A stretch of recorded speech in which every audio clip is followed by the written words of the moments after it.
मायके वाला देख रहा है, जियो अपनी जिंदगी। लेकिन उन्होंने ऐसा नहीं किया। आप भी ऐसा मत करिए। आप घर में, बाहर में किस तरह की अवस्था में जीती हैं, इससे आपके अंतर मन पर गहरा प्रभाव पड़ता है। आप कहते हो कि कपड़ों का शरीर से क्या लेना देना। कपड़ों का शरीर से बहुत बड़ा लेना देना है। अगर रात में ही भले आपने कंफर्टेबल के लिए पहने, पर आपने अश्लील वस्त्रों को धारण किया, तो वो रात्रि में आपके मन को काम वासना से भर देंगे। कंफर्टेबल तो आप होंगे या नहीं होंगे, ये तो दूसरी बात है। आप काम वासना से भर जाएंगे, ये प्रथम है। क्योंकि वस्त्र में की भी अपनी एक ऊर्जा होती है। आप किसी अश्लील वस्त्र को पहनेंगी, आपकी ऊर्जा वैसी बनेगी। आप किसी सात्विक वस्त्र को पहनेंगी, आपकी ऊर्जा वैसी बनेगी। आप किसी पाप में अन्न को खाएंगी, तो आपकी ऊर्जा वैसी बनेगी। आप किसी सतोगुणी अन्न को खाएंगी, आपकी ऊर्जा वैसी बनेगी। ऊर्जा का निर्माण हर एक चीज पर निर्भर करता है, और वो हर एक चीज बाह्य जगत से आती है। इसीलिए ये सूत्र बड़ा प्यारा है कि इंद्रियां, शरीर और बाह्य जगत ये अपने आप सतोगुणी हो जाएंगे अगर मन स्थिर है तो। मन स्थिर नहीं है तो आप खूब चेष्टा करना, खूब चेष्टा करना, लेकिन एक ही बार तो आमलेट खा रहा हूं, ऐसे तो अब गुरुजी के कहने से छोड़ ही दी थी, पर कौन सा एक खाने से कुछ हो जाएगा। एक ही घूंट तो पी रहा हूं, ऐसे तो गुरुजी के कहने से छोड़ ही दी थी, कौन सा एक घूंट से नरक में चला जाऊंगा। एक ही बार तो बार में जा रहा हूं, कौन सा ये डांस देखने से मैं नरक में चला जाऊंगा। देख ही तो रहा हूं खाली। लेकिन ये जो तुम तर्क दे रहे हो ना, ये मन की स्थिरता नहीं है, इसलिए दे रहे हो। मन की स्थिरता नहीं है, इंद्रियां भटक रही हैं, इसलिए तुम तर्क दे रहे हो।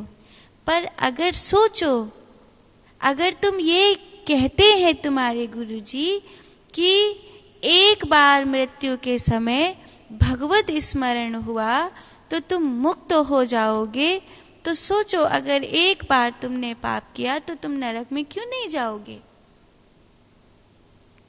अगर एक बार भगवत स्मरण से मुक्ति की संभावना है, तो एक बार पाप से भी मुक्ति, नरक की संभावना है।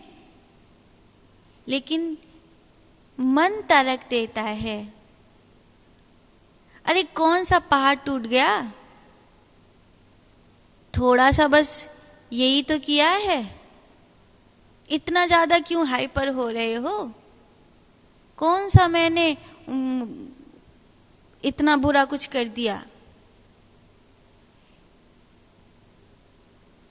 तुम किसी और को सफाई नहीं, अपने आप को सफाई दो।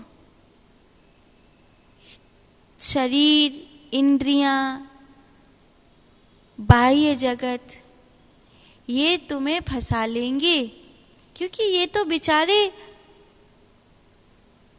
मोहरे हैं, करने वाला तो मन है। अगर मन स्थिर है तो फिर सब ठीक है, और अगर मन स्थिर नहीं है तो फिर कुछ भी ठीक नहीं है।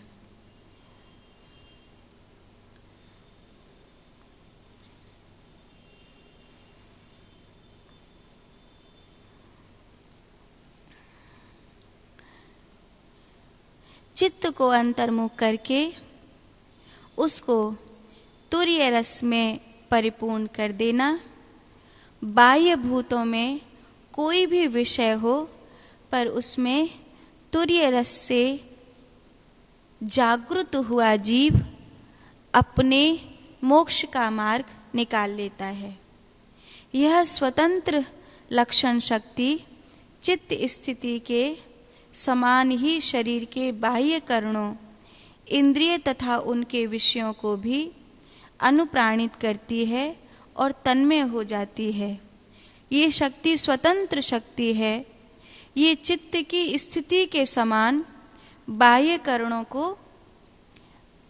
करणों में तन्मय होती है। अगर मन स्थिर है तो शरीर और इंद्रियां और बाह्य जगत अपने आप स्थिर हो जाएगा, और अगर मन स्थिर नहीं है तो ये सूत्र कहता है, तो ये स्वतंत्र शक्ति है, और इस स्वतंत्र शक्ति के कारण बाह्य करण अर्थात इंद्रिय और इंद्रियों के विषय, शरीर और जो भी बाह्य जगत में है, उनमें आपकी चेतना तल्लीन हो जाएगी और आप उसे रोक नहीं पाएंगे।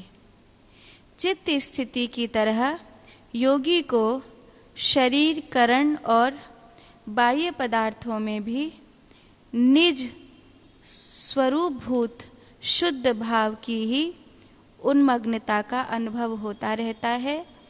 वह सर्वत्र अपने चिन्मय स्वरूप को ही देखता है। तुर्य दशा के अभ्यास से योगी को शरीर आदि जड़ पदार्थों में भी अपनी तुर्य चेतना को स्थिर करने का अभ्यास हो जाता है। इस अवस्था में भी योगी को अल्प अहंकार से इस प्रकार सचेत रहना चाहिए। अल्प अहंकार से सचेत रहना चाहिए, क्योंकि ये अभ्यास का विषय है। अभ्यास करते करते तुर्य चेतना में स्थिर रहने का जो भाव बन जाता है, लेकिन माया प्रबल है। कई बार सूक्ष्म अहंकार आने पर, अल्प अहंकार आने पर चीजें खराब हो जाती हैं। किया कराया अभ्यास चौपट हो जाता है। भले तुम्हें गाड़ी चलानी आती थी, लेकिन तुम ज्यादा ही कुछ नौटंकी करने लग गए तो तुम खुद भी मरोगे और जो गाड़ी में बैठे थे उनको भी मारोगे। एक लड़का था, देखो मम्मी, मैं एक हाथ से हैंडल पकड़ के साइकिल चला रहा हूँ। मम्मी कह रही थी, बेटा अब रहने दे, मैंने देख लिया तुझे बहुत अच्छी साइकिल चलानी आती है। नहीं मम्मी, देखो मैं दोनों हाथ हैंडल से हटाकर साइकिल चढ़ा रहा हूँ। मैया कह रही है, अब रुक जा बेटा, अब रहने दे। थोड़ी देर बाद आया, देखो मम्मी, मेरा मुंह टूट गया और अब मैं बिना दांत के साइकिल चला रहा हूँ। ऐसी ही स्थिति कई बार हमारी आपकी हो जाती है। हम अभ्यास करके बैठे हैं कि हम तो चेतना में हैं, हम तो होश में हैं, हमसे कोई भूल नहीं होगी।